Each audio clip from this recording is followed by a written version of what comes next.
Who's more likely to negotiate? You. I would say that it will definitely It's be definitely me. you. In all the transactions we see, I negotiate more than you. Yeah, and Amo always feel like say that Chinese people are very naive and like no street smart, right? That's like one thing I hear from you all the time. I won't say naive, but I will say they are very good. They don't want to negotiate. I do agree that it is very, very easy to talk about money in a relationship, which is, I feel like it's very good that you can talk very freely about a big spend coming on your credit card or where the money is going.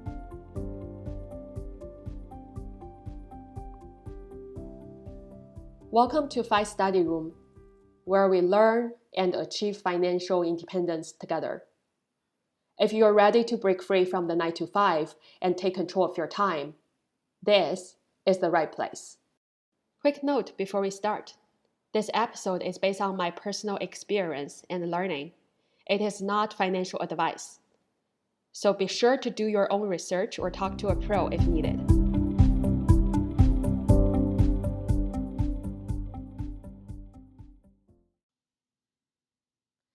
Hey friends, welcome back to Five Study Room, where we talk about money, mindset, and making life simpler, one spreadsheet and index fund at a time. Today's episode is extra special because I've invited a very special guest, my husband Amo.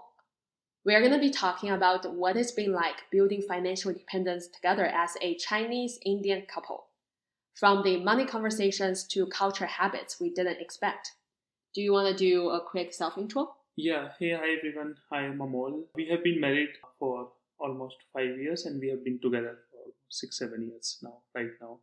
So I'm very excited, on the same time nervous to be here.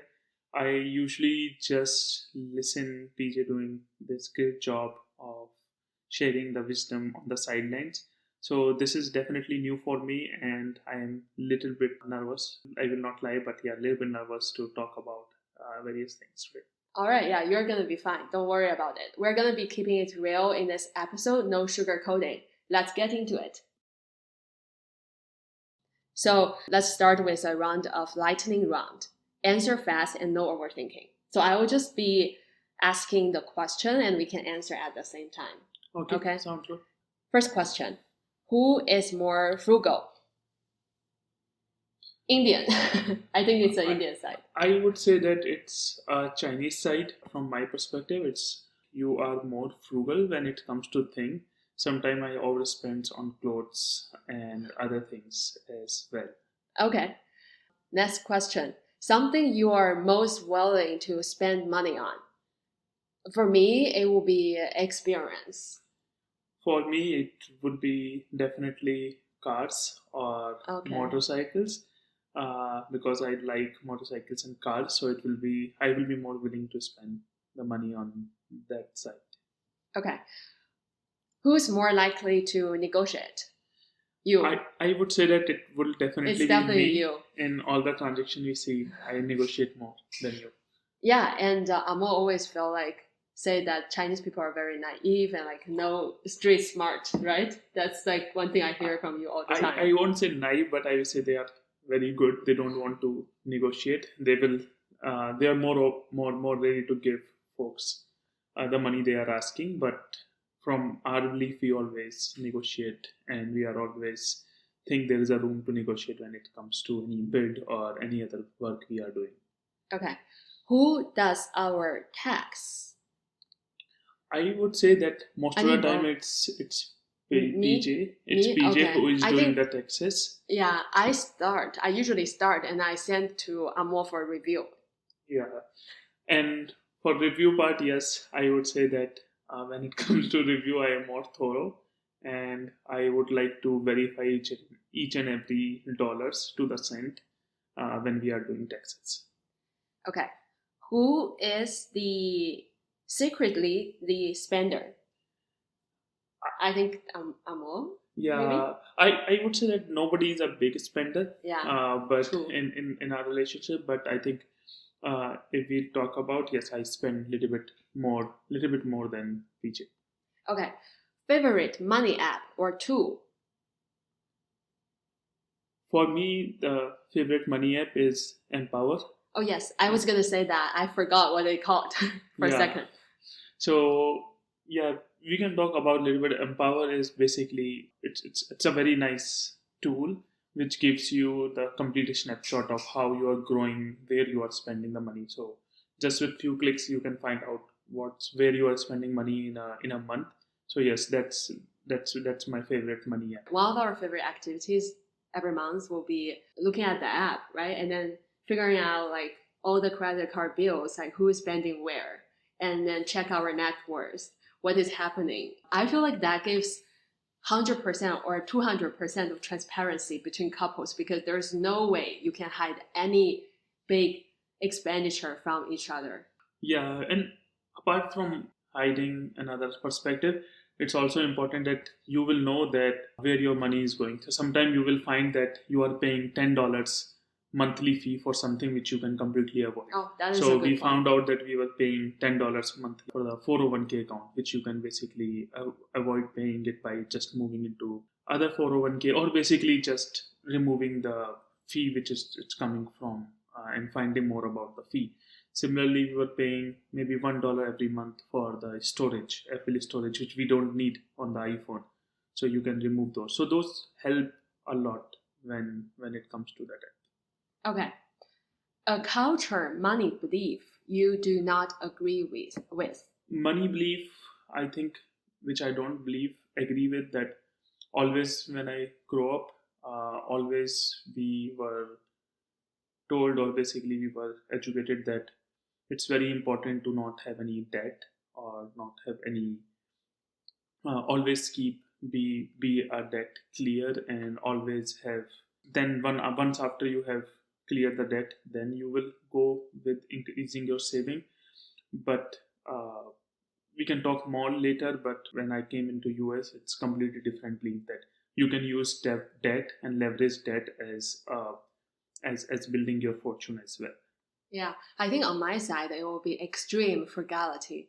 So I remember when I was little, like my parents, especially my mom, actually will suffer from certain things. Like for example, like she will take the train that's like slowest and then takes like longest time just to save like few bucks, which I don't think is really necessary. So that's too extreme. I don't think that's something that we like I would want to do right now in my life. Okay, stock market or real estate. What's your vibe? One, two, three. Real Real estate. estate. Yeah, or definitely for me it's real estate. I can, because the reason where I can see is that real estate is very real to me. I can see a real asset which is in front of me instead of a stock market which I cannot control, and it's all driven by other factors, other microeconomic factors. But with real estate I know if I put and make the real estate a little bit better or make the house a little bit good, then I can basically get more value for that. Okay, last question. If you hit your fine number tomorrow, what would you do? Yeah, I can go first. If I hit my fine number tomorrow, I would still definitely be still working, but definitely will be working on the things which I like most instead of doing the job which I am doing. Maybe it is same job but in different field. I am more interested in manufacturing or maybe more interested in mechanical. So, but I would do what I love most after that. Yeah, I think for me, I will still be working tomorrow for sure, and I'll take the day to think about what I want to do moving forward. Nothing's gonna change like immediately, but I believe like how I feel and then my mentality will definitely change. Okay, let's zoom out. So we have been chasing FI together for 5 years now. What does chasing FI mean to our day-to-day life? And how has that impacted our life and marriage? Yes, I think we have been chasing the five for almost 5 years. One thing which I wanted to bring up honestly is that it made us more intentional about what we say yes to and where we can spend our money. And we are very clear on what kind of houses we want to buy, what kind of houses we want to live as a primary residence, how much we can afford for a rent. Currently, we are renting, and how much we can afford and put on a international trip which we are planning. Even from this big spending moment, to a random small target runs or save run, it has made us more intentional on how much money we can spend and where. Yeah, I also want to add to that. I think it's very easy for us to talk about money in the past five Yes, years. I think we've built that muscle together, and then we talk about money with the same mindset and with the same framework. And also when it comes to analysis, it's all about numbers, right? Like correct. we're a very data driven team, I would say, when it Mhm. comes to fine. Yes, So which means like there's like less emotional conversations about money. It's more about facts and goal driven. correct. And it's definitely more about facts and the numbers. And I do agree that it is very, very easy to talk about money in a relationship, which is, I feel like it's very good that you can talk very freely about a big spend coming on your credit card or where the money is going. And it's great visibility on where the funds is going, how we are using our funds. Yeah. And also for me, I think chasing financial independence is all about playing my own game and setting my own rules rather than jumping into the ones society lays out. So, like climbing the corporate ladder, hitting those milestones based on someone else's timeline, or upgrading to a flashier lifestyle just to impress people. I also don't stress as much about promotions or trying to keep up with some work hustle. I'm more mindful now about avoiding burnout. I think that's a very big learning for me, especially from last year. And honestly, I feel really grateful that we're working towards a shared goal and making choices that feel true to who we are, but not because of external factors or pressure. Yeah. Yeah. Okay, so next question. What is something you didn't expect about my culture when it comes to money? And I'll Yeah. talk about yours. Yeah, this is very interesting one. So apart from all other aspect, I think our culture are mostly same. But when it comes to money, one thing which I was very impressed with the culture is that when it comes to any money transaction, people complete as soon as possible, or as soon as they see they owe someone some money, they will complete in blink of an eye. And it's not only with friends, it's also with families. So it's nothing like delaying the transaction and doing it later, but people culture are very on top of money transactions and they complete as soon as possible. So it's removed the pressure from other people also for asking the money and chasing the money if they even split a small bill. So Yeah. that is one of the very good money habit which I've seen and learned from your culture. Yeah, I think like for Chinese, at least like in my friends group, it's very easy to talk about money. Mhm. I think that's one thing that's valuable. Yeah, So you don't feel awkward talking about money or splitting some expenditure correct. together. Yeah, Yeah. awkward about like I used to feel awkward about asking for money and talking about money which I paid and basically and we wanted to split with our Yeah. friends. Not the fact that they don't want to pay, just it's in my culture like little bit I used to feel not comfortable following up on the money part. Yeah. I think okay, so for me, two things that I observed in Indian culture that which I didn't really know before was that one, how important a, a wedding is. I know that Indian people like save a lot and then also negotiate a lot, but all of these things change. Like I guess the money concept change when it comes to marriage or wedding. And I've heard from you, I think sharing that in India, like people save their whole life just Hmm. to provide a really lavish, really, really great wedding for their daughters. Yeah, we believe in hospitality, so yes, that's one thing where we treat our guest Or very. reputation. Yeah, that's also true. You can say that. Yeah. And also like I think another thing is I think Indian families has such a strong bond. And I feel that less in Chinese community. Also because maybe because like now we have very, very small families in Hmm. China most of the time, like especially for my generation. So in India, it's very different. And it's very common that you support each other with money within the family. So, what is one money habit from your culture that actually helped you save or invest better? Yeah, that is also a very good question. So for this, I would say that the one of the habit which made us invest better is never pay full price.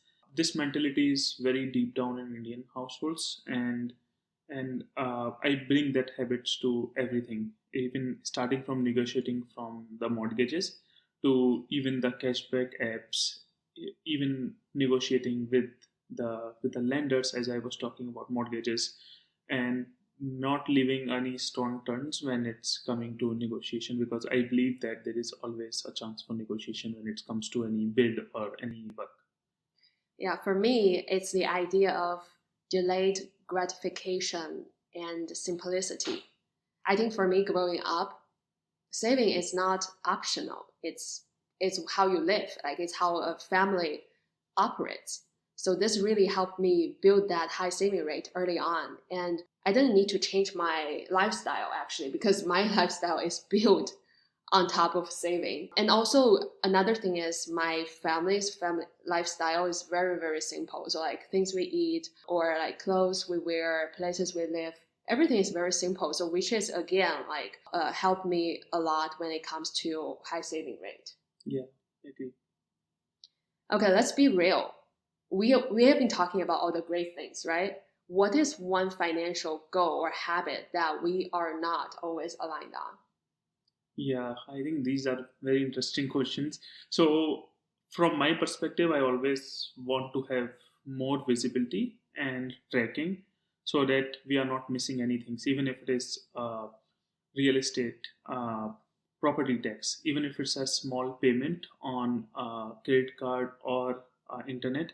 I prefer to keep like everything organized, have more visibility, and keep everything with one email, one phone, and one place to track, so that when I'm looking into it, I only have to look at one single place.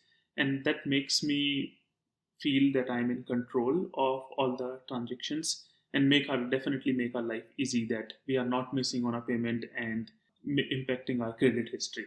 So for me, it's very important, and that is always a key for success. Like from my perspective, visibility and tracking and seeing where you are going. Yeah, I definitely agree with that. You have been really, really good at being on top of everything and tracking every single thing. I feel like you're the human version of Apple reminders, maybe, or human version of spreadsheet. Yeah, So, and then on the other hand, there's me, right, in this equation. I remember that sometimes you feel like you're my manager and yeah, you will send out reminders and list of action items and then I report back, just like check all those boxes. yeah. Definitely, yeah, it definitely helped us tracking and providing more visibility. Definitely helped us, but also sometimes causes a lot of stress when one of us just wanted to go easy and the other one wants to optimize and keep everything in line. So on one weekend, we just updated around 35 to 40 accounts to keep consistent with one email. So yeah, it's not needed, but definitely it made the life easier, where you start getting all the transactions and all the payments reminder on one single email, so that you don't miss a single thing. So yes, definitely, yeah. Yeah, and also Amor helped us build a lot of spreadsheets and a lot of structured a lot of Hmm. folders. So we have like a folder and spreadsheet for each of the projects that we're running right now. So maybe Hmm. we can take some time in the later episodes, for example, maybe just for Amor, the humanship Hmm. spreadsheet, Hmm. to share, all the tips and tricks with us for organizing Yeah, these sounds good. things. Okay. Looking back, what is one financial decision you wish you had done differently? What I would say is that the decision of investing in real estate I could have taken sooner. I was always delaying. I knew there is a huge potential in real estate, and I was delaying it for the reason, unknown reason, just for not. I don't want. I was not sure, or maybe at that time I didn't have a partner, so that I can share the work and basically get more motivation. That's a decision which I would have taken and would have given us a good benefit. because the interest rates were way lower when we started, and we had means to buy real estate, but we didn't execute it You mean you because had means to buy? yeah, I had means. You were still in college, so I could have started, but I delayed it for 2 or 3 years. Yeah, I think you meant like when you were in Seattle, right? Yeah, And it yeah, was like COVID, and the interest rate was like at 2 point yeah. something. You Even were, before COVID in oh, 2019, I could have started, and many of my colleagues was doing and starting there as a primary residence, and I never got a courage for starting. And later I learned that you don't need that much money to own your own house if you have a stable income. yeah.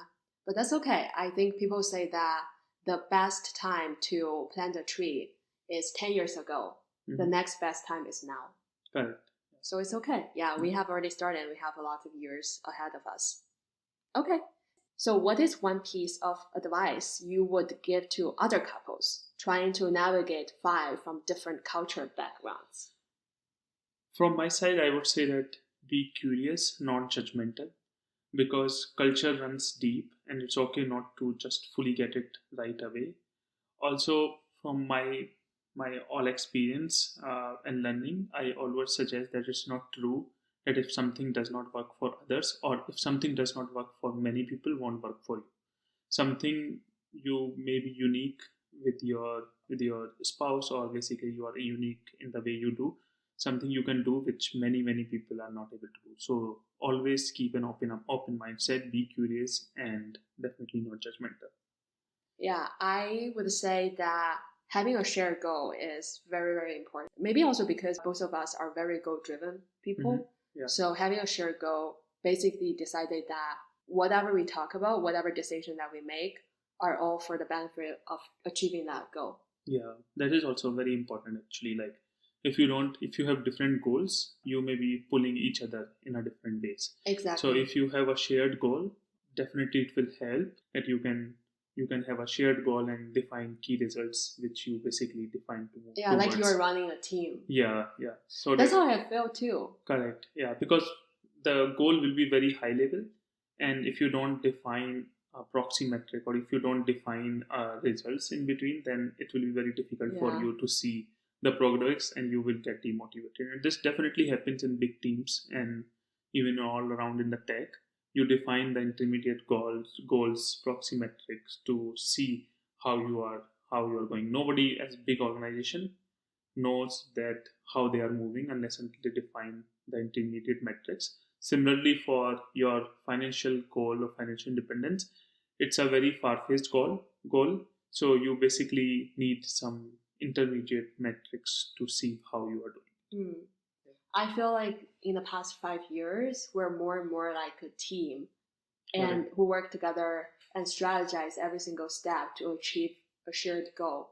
And in this journey, it's pretty obvious that we have different strengths and different Yeah. weakness, Yeah. and it complements each other. Like completes. It's very interesting. For example, I feel like in our relationship, I like to try new things. Mhm. I'm more of a person who like to talk about vision and do different things, high level. And then I think you are the person who always keep our operations on the ground, Correct. keep my face on the ground for Yeah. sure, and then Yeah. keep track of everything and make sure it's all solid.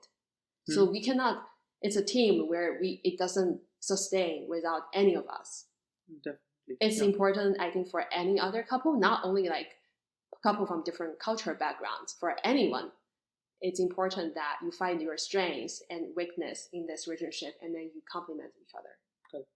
Yeah, I agree. All right, friends. Thanks for joining us on this very personal episode of Fight Study Room. Yeah, definitely, and thanks for having me. And definitely, if there's more thing in the future we want to talk about, I will be more than happy to talk about that. I hope I did a great job and explained the things. You did, yes. Okay, we'd love to hear what you thought. So please message us, share what's your favorite culture money habits. And if you enjoy this episode, send it to your partner or a friend. See you next week.